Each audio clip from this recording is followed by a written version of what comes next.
Fiskama, me lads and lassies. Welcome to Beauties and Beasts, a podcast for all things Beauty and the Beast. And oh my, I am so sorry. I cannot do a Scottish accent for the life of me. So sorry to everyone I offended just now.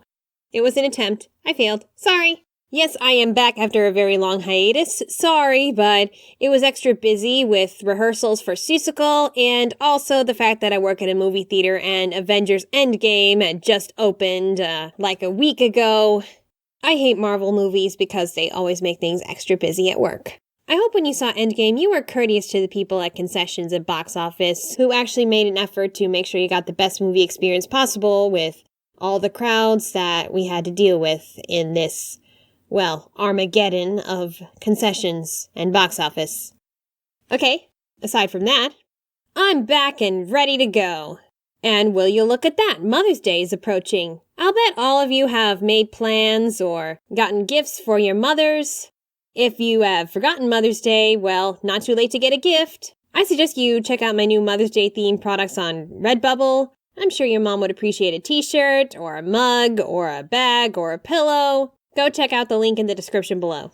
But if you don't have a mom to celebrate with today for whatever reason, well, I'm sorry about that. And so in celebration of Mother's Day, I'm taking a film that takes the Beauty and the Beast theme in a way that's never actually been done before, at least from what I've seen. Instead of being a romantic pairing, it's a mother and daughter pairing. And this is the 2012 Disney Pixar animated film, Brave. Pixar's first Disney princess, also their first period film, and Pixar's first female protagonist. Hey wait, seriously? After over 10 movies, this is the first time that they have a female protagonist? I mean, come on, even Disney, started out with a female protagonist in their first movie. True, she probably wasn't that strong a character, but still, she was the main character. Come on, Pixar, you're supposed to be the more progressive studio. So if you've seen Ralph Breaks the Internet recently, the second Wreck-It Ralph movie, you may have seen that all the Disney princesses make a cameo in this film, including Merida, who is actually a not talked about enough Disney princess. And being the only Disney princess who is from a Pixar film, they make the joke that she is from the other studio, and so they can't understand her while she's speaking in that very thick Gaelic. She's also the first Disney princess to not have a love interest, and also speak in a non-American accent. Unless you count Princess Alonwi from The Black Cauldron, or Jane from Tarzan, or Akita from Atlantis The Lost Empire. The Disney princesses who don't count as Disney princesses in the franchise. Though they should. They're actually pretty strong characters. Also, first for Disney princesses, her film focuses on the relationship between the princess and her mother. Of course, it's a Disney trope for the princesses not to have their moms around. Although, actually, this only happens half of the time. I mean, some princesses like Sleeping Beauty, Mulan, and Tiana have had their moms around. But it's still something they make fun of in the Wreck-It Ralph movie. But this is the first Disney princess movie where the focus is on a mother-daughter relationship. In fact, I can't even remember a Disney film period where a mother and daughter relationship is the main focus. Maybe mother-son, but not mother-daughter. Maybe father-daughter, but not mother-daughter. Anyway, it's long overdue. And there's a sort of Beauty and the Beast plot in here. Spoiler alert if you actually haven't watched the movie. Yeah, actually, it's something you can't really get from the trailers. I'll have to say, the trailers for this film, when they first came out, were very good at hiding what was actually happening in the movie, so I got quite a few surprises. Now, before I begin, as always, I would like to thank my $5 plus patrons, Anime Guy 1101 and TyrannosaurusVenom. Thank you for your continuing support, and if you would like to fund the Beauties and Beasts podcast, please click the green patron button in the right-hand corner of the screen if you're listening on Podbean, but if you're listening on YouTube, follow the link in the description below. And I would just like to point out that in April, I posted a couple more bonus episodes for patrons only to listen to, including a short review of the Lego Movie 2. So, if you're a patron, go check it out. If you're not a patron, go pledge now. Other rewards include complimentary gifts, listening to new episodes early, and having access to live stream episodes. Another way to support the podcast is to buy Beauties and Beasts merchandise on Redbubble. Links in the description below for that. Merchandise inspired by Beauty and the Beast, Cinderella, the Frog Prince, and also some additional holiday stuff. Alright, so the movie Brave takes place in Scotland around the 12th century at a castle called Castle DunBroch. Now, this is a made-up castle, but, it's still in Scotland. And we start off with a young Princess Merida, who is celebrating her birthday with her mother and father. And you can see in the beginning that the mom and Merida are having fun chasing each other and playing hide and seek. Mom is saying that she's going to eat her up, foreshadowing. And then the dad, King Fergus, gives Merida a little bow. And the mother, Queen Eleanor, is hesitant about this. In fairness, any parent has the right to be concerned about giving your child a weapon, especially one so young. I mean, the mom does say, "A bow, Fergus, she is a lady." Forget a lady. She still is too young to be shooting a bow. Although, let me say something about the dad. Well, it probably wasn't a good idea to give Merida a bow at such a young age. It is cool how, despite how goofy he is a supportive dad. I mean, he loves his daughter, and Merida really is more of a daddy's girl. And he says that, teaching to fight is a valuable skill, princess or not. He loves his daughter the way she is. Kind of like my dad. A bit goofy, but very loving. And in this beginning, they are attacked by a demon bear called Mordu. My psychology of gender professor, while she did not watch the film in full, she did criticize this one bit in the beginning where the women are saved by the men from this bear attack. Though, in fairness, Merida is still a child here, and Eleanor is not trained in fighting, so yes, the trained men are going to fight the giant demon bear. And, Eleanor is protecting Merida in carrying her off and running away. And actually, I think the scene is significant to what will happen later in the film. Okay, so years go by, and Merida is a teen. Oh, and King Fergus lost his leg to the demon bear. And as a teen, Merida naturally becomes pretty rebellious, and the mother seems more naggy, as what naturally happens between a mother and daughter when the daughter becomes a teenager. And only the dad is impressed with what Merida can do, like when Merida mentions that she climbs a whole mountain, says, "Oh, that's very brave of ya," and the mom just seems to ignore her. Merida's apparently also got 3 younger brothers, who actually don't do much in the film. They don't even have lines, which is kind of a shame. I mean, we don't get a lot of cartoon films that focus on a brother and sister relationship, which makes me sad because I have a younger brother myself, although clearly their relationship is pretty amicable, as she likes to treat her brothers with donuts. And I guess the point of them is to show that they can get away with anything as boys, while Merida can't get away with anything at all. And so now that Merida is of proper age, Eleanor has set up a betrothal for her. And Merida, who does not really feel ready for marriage, or does not think she'll ever be ready for marriage, says, "No, I'm not just gonna marry somebody off the bat." And so Merida and Eleanor both fume off to their respective rooms. And while Merida is ranting to herself, the mother is ranting to Fergus, who is pretending to be Merida for practice. I really like the scene because it seems realistic. Moms and daughters get into fights all the time, and, well, I never know what my mom rants to herself when we're having a disagreement, but I kind of rant to myself all the time, every time I have a disagreement with any of my parents. And whether or not I actually say it to their face, ugh. But anyway, the mom is only pushing Merida because she wants to give her everything that she never had. And she said that she had reservations herself when she was getting betrothed. And I think what she means by this is she's giving Merida the preparation to be married and also to one day become queen with all the lessons and such. And let me just say that Eleanor and Fergus seem to actually have a pretty strong partnership despite their marriage having been arranged. Eleanor has a strong command as a queen, and Fergus contributes with his knowledge of defense. Also, he is actually pretty empathetic with his wife and daughter. But anyway, back to the mother and daughter ranting themselves. It's like a broken conversation, neither is really talking to the other, which is really the problem with their relationship. They don't say what's really on their mind to each other. You've got the mother doing this out of love, and Merida saying, it's my life, can't control it. And they're both really good points that it's sad that in the moment they don't really say it. So, in tradition with their laws, the 3 lords of the kingdom bring their sons as candidates for suitors for Merida. Dad's kind of on the fence about this because he sees the sons and is not impressed. Merida's not impressed either. And while the queen states the rules that the firstborn of each family can compete for the hand of the maiden, Merida has an idea and sets up an archery competition for the suitors. It's actually fun watching Merida and her father bonding over heckling the suitors. But after the suitors all have their go, Merida steps up, saying that as a firstborn of Clan DunBroch, she will be shooting for her own hand. And in trying to shoot her arrows, she tears the dress open, hits all the targets, and the last one, hitting the bullseye straight through the arrow shot by one of the other suitors, in this pretty epic act of defiance. But, of course, her mother and the lords are not happy about this.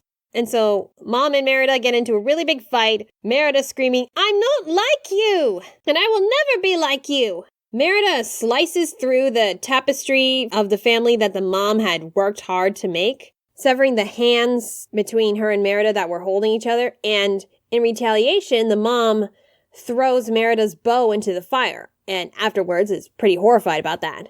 Now, you might think that this is almost an abusive moment, but actually, this can happen even in the healthiest relationships. People can do horrible things in the heat of their anger, parent and child alike. A child can smash things to the ground. A parent can, punch through a wall or something. I know my mom punched through a glass door once. No one was hurt, thank goodness. But, the mom, she had immediately tried to get the bow out of the fire. So the mom does know how important archery is to Merida. But, she's trying to follow with tradition and make sure her daughter survives in this traditionalist society in the only way she thinks is right. And so Merida, all upset, rides her horse into the woods and ends up at the house of a woodcarver/witch. And she buys all of her wood carvings and a spell to change her mother, which she believes will change Merida's fate. By the way, Merida, you really could have been more specific with this spell. Change your mother into what? Well, you will see. So, while Dad is entertaining the lords, that's another thing he does as king, Merida gives her mother the cake from the witch that turns her into a bear. Unexpected, huh? Told you it was Beauty and the Beast. And I really commend Pixar for hiding this little plot twist from the trailers. Although, this really is just a rehash of Brother Bear, only more Mother Bear. Merida explains what happened, and so they just hasten out of the castle and go find the witch, but the witch is left a message that if they mend the bond before the second sunrise, in which the spell will become permanent, then the spell will be broken. Of course, Merida has no idea what that means. And so, not knowing what to do, they spend the night out in the woods because, they can't have a bear in the castle, especially with a king who is bent upon having his revenge on the bear who took his leg. They camp out, and Mom tries to make breakfast by getting nightshade berries, which are poisonous, and water with worms. That was actually funny how Mom still tries to be proper as a bear, like trying to eat with a knife and fork. But Merida, having some skills of her own, teaches Mom how to fish, using her bow and arrow to catch the fish. But when Mom, being a bear now, gets even hungrier and asks for more, Merida points to the river like, "Go get your own fish, you're a bear." And so the two of them are bonding over fishing. And what's key about the scene is that with the mom being less able to do a few things, Merida is kind of forced to be the adult here and become responsible when the mom has no idea what she's doing. And in turn, the mom is starting to get her hands dirty and exploring her wild side as a bear. And I think what she turns into is important too. The mom has become how the daughter sees her. Like a bear, just roaring in her face and not really listening to what she says. But then, after fishing, Merida starts to notice her mom is changing and acting more like a real bear, which is probably part of the curse. And then they stumble upon these ruins, which Merida learns relates to an old story about the king who divided his kingdom among his 4 sons, when then one son became too greedy and tried to take power.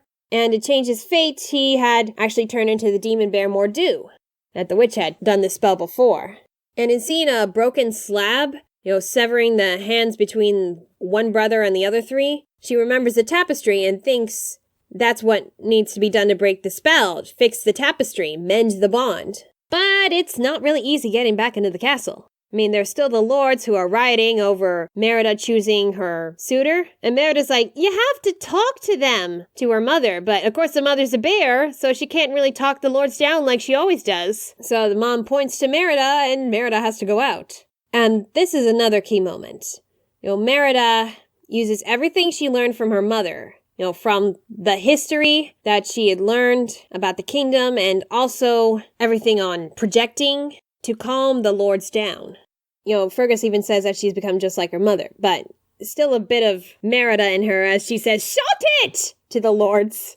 And Merida's about to say that she's decided to accept the betrothal, but then the mom, who's been watching from the sidelines, signals to Merida to break tradition and find your own path. In this moment, the mother has seen that Merida will do fine on her own, even in this very hard time for women. And that she does not need to marry right away if she doesn't want to. And that she can find love in her own time, if any love at all. And even the young lords, the suitors, agree that they should choose their own fate. One of them even says, "I didn't pick the princess, that was you." But then the queen is caught in her bear form, and guess what? The three brothers had accidentally eaten the cake and had all turned into little bear cubs. Yeah, that little plotline's just kind of glossed over. The king sees the queen's bedroom in ruins and thinks the bear had eaten his wife. Seriously, this is just flashbacks to Brother Bear. And so goes to kill the bear, who's actually his wife, though he doesn't know it. I mean, in fairness, would you believe it? They all chase the bear onto the woods. Merida chases on horseback and tries to mend the tapestry. And then Mor'du shows up out of nowhere and is about to kill Merida when Mama Bear steps in and fights him off. And then Mor'du is killed and the spirit of the old prince is set free. And this is just parallel to the beginning when the mother had just taken Merida and run. In this, she is stepping in and fighting for her child. In becoming a bear, the mom has found the strength to protect her child physically and not just, taking the child and running away. So see, character development. Not the fact that women can't protect themselves, but character development. So then Merida drapes the tapestry over her mother, but the spell is not breaking and the sunrise is coming. And so Merida, in tears, takes responsibility for her own actions and admits that it was all her fault. And that she wants her mom back, and that she loves her. And then, when she opens her eyes, her mother, in human form, is embracing her. The spell is broken. She's saying, "Mom, you've changed." "We've both changed," the mom says. And they really have, personality-wise. The mom has become more relaxed and more wild, and Merida has become more disciplined. I mean, Merida still loves to shoot and wants to stay single, but she has grown up. And the mother has accepted to let her daughter be herself and be a bit more her own self.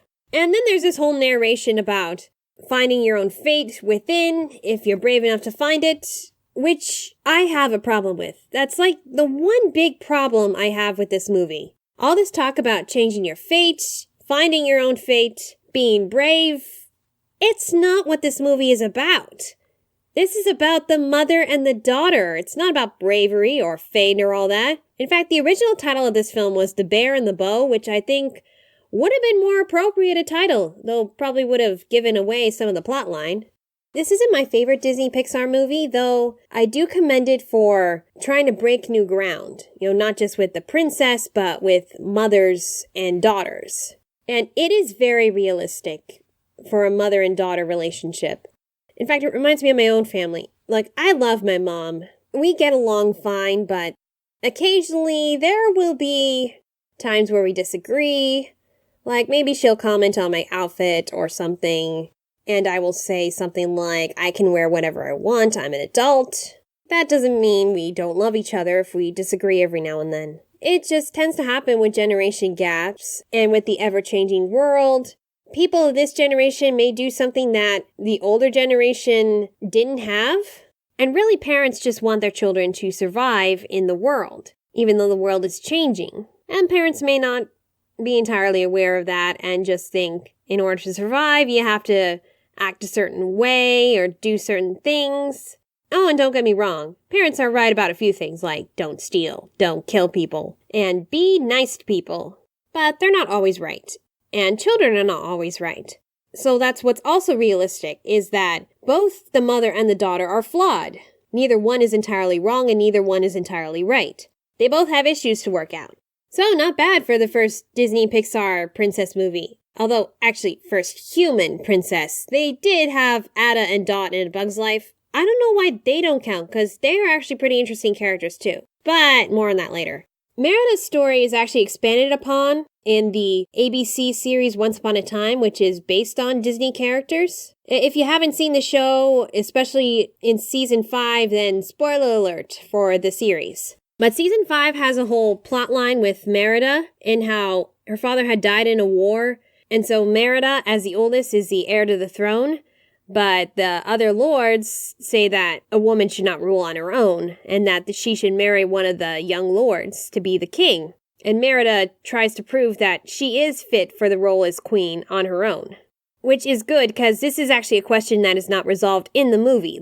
So is she actually going to end up marrying one of the lords, or maybe somebody else? Or is she going to manage to rule as queen on her own, or is the kingdom going to go to her 3 younger brothers? So I'm glad Once Upon a Time answered these questions. Also, in a flashback, it shows the father being even more supportive. God, I gotta love Fergus. I love Fergus so much. In allowing his daughter to fight in the war, though he does say, while you're good with the bow, you have much to learn in the art of war, so I've hired you a tutor. And Merida's like, you think I need a man to babysit me? And she turns around to fight the tutor who's clad in armor, and the tutor beats the heck out of her, and then pulls up the helmet to reveal that she is Mulan. Mulan is a tutor, which is awesome. I actually kind of ship Mulan and Merida in Once Upon a Time. Mulan is actually confirmed to like girls in the show. And Merida's available, so maybe. Just love when Mulan says, you may not need a man to teach you, but you can learn a few things from me. And Merida's like, okay, this could work. So, yeah, what I love about Fergus, especially in the way Once Upon a Time presented him, he is a supportive father. He pretty much just allows Merida to do what she wants. But she also had a few things to learn, and he was aware of that. And that she wouldn't want a man to teach her, so he had gotten someone he knew that she would respect, a fellow woman warrior. And also, a good thing about this little story arc was when Merida had gotten magical ale from the witch and sprinkled it over the grave so she could talk to the spirit of her father, and he was saying how proud he was of her. It just made me tear up because I had lost my grandpa earlier that year when the episode came out, and it was just so heartwarming. Okay, I'm done. You gotta watch that series if you loved the movie Brave, because that really, I think, completes Merida's whole character arc. So, what have we learned today? Strong, healthy relationships aren't limited to romantic ones. They are also related to family. It's okay to choose your own destiny, but when you do, you should still respect your parents. Respect everything they've taught you. You respect the traditions of your family. Still do what you want, but also keep your own family and culture in mind, even if you're going to go in a different direction. And even if you sometimes fight with members of your family, it doesn't mean that they don't love you or you don't love them. It just means that you won't always agree, but what matters, what really makes a healthy relationship with really anybody, is that after the argument, you find a way to work through it, solve the problems, and you come out stronger from it. Of course, not communicating at all can just lead to disasters, like in the case of Merida and Eleanor. Not communicating well enough led to the mother being turned into a bear and almost becoming a bear forever. Yeah. Don't do that. Don't turn your mother into a bear, no matter how much you don't want to marry somebody. Instead, get your mother lovely gifts, like a mug or a t-shirt or a pillow or a bag. Go check out my products on Redbubble. Okay, next time on Beauties and Beasts, we're gonna steer away from the movies and go back to folk tales. This one from Norway, called East of the Sun and West of the Moon.